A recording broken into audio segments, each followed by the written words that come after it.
बिस्मिल्लाहिर्रहमानिर्रहीम।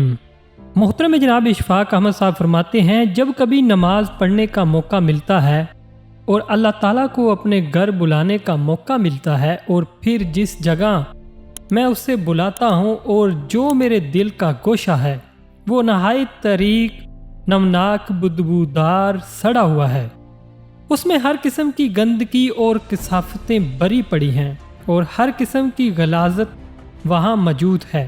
अल्लाह ताला बड़ा रहीम व करीम है, वो जैसी कैसी भी जगह हो कोई बुलाए तो वहाँ तशरीफ़ ले आता है।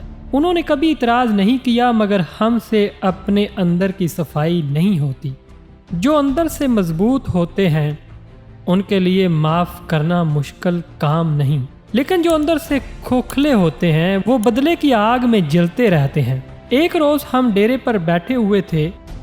मैंने अपने बाबा जी से पूछा, जनाब दुनिया इतनी ख़राब क्यों होगी है, इस कदर मदा परस क्यों कर होगी है। बाबा जी ने जवाब दिया, दुनिया बहुत अच्छी है।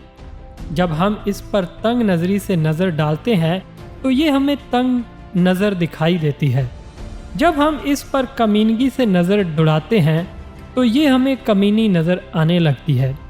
जब इसे खुद गर्जी से देखते हैं तो ये खुद गर्ज हो जाती है, लेकिन जब इस पर खुले दिल, रोशन आँख और मोहब्बत भरी नज़र से निगाह दौड़ाते हैं तो फिर इसी दुनिया में कैसे प्यारे प्यारे लोग नज़र आने लगते हैं।